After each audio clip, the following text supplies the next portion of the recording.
Good evening, everyone. Today we're going to be doing something a little different. We are going to be discussing my 100% completing of a game, but rather than giving my official take, it's going to be a little more of a story time. Now, I know Halloween is fast approaching, but this isn't exactly going to be a spooky story. That said, though, some people may find the links I'm willing to go to obtain meaningless achievements scary. So as everybody should be well aware by now, I'm a completionist. And as a completionist, I spend a pretty good percentage of my time obsessing over percentages. One percentage I've never cared all that much about, though, is my average game completion rate percentage.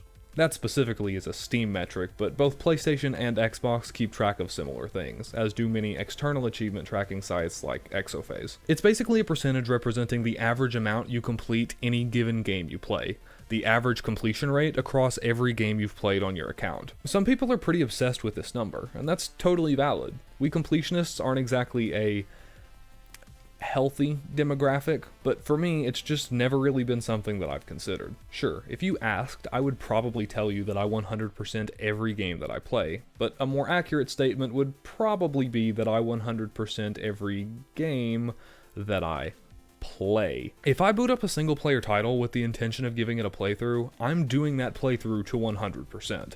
But that's just not how I choose to interface with every single gaming experience I've ever had. Some titles are multiplayer, or are now impossible to 100% complete. Hey, I have a lot of games on my account that I've started up just to, test out some new hardware or something, and I've ended up earning an annoying achievement.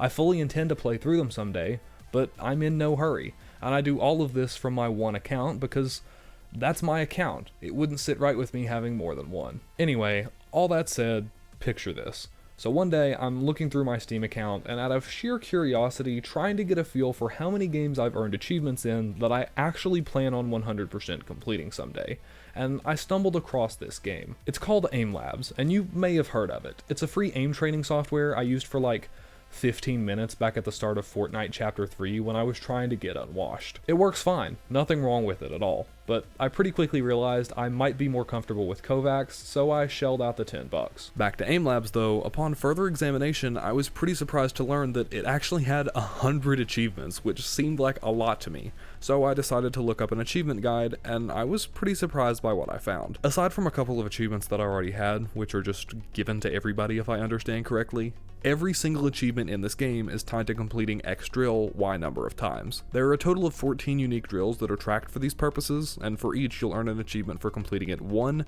5, 15, 30, 50, 75, and 100 times, for a total of 7 achievements each drill, 98 achievements total. Now this may seem like a Herculean task, if not in terms of raw difficulty, at least from a time investment and effort perspective.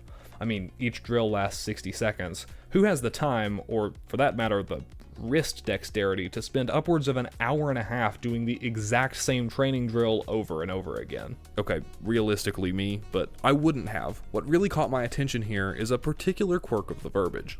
You have to play each drill. And while yes, that does mean complete, these are essentially high score based minigames. You don't actually have to do anything. They just end on their own after 60 seconds, at which point it only takes a single mouse click to restart.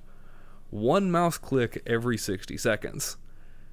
My cheese sense is tingling. So I decided to set up a proof of concept, and with the help of PC2, I was able to do just that. Now, to be clear, I would never personally participate in, nor would I endorse the use of, auto-clicking programs for any particular application.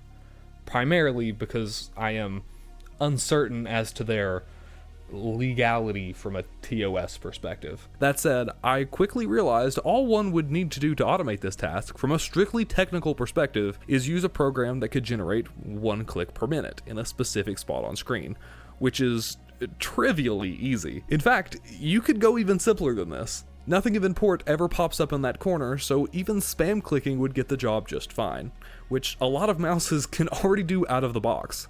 You would still, hypothetically, have to intervene once in a while to switch the drill, 14 times total, but hey, another cool discovery, for some reason, 9 of the 14 total drills can have their time limits lowered to a measly 5 seconds, meaning you can blow through them in record time.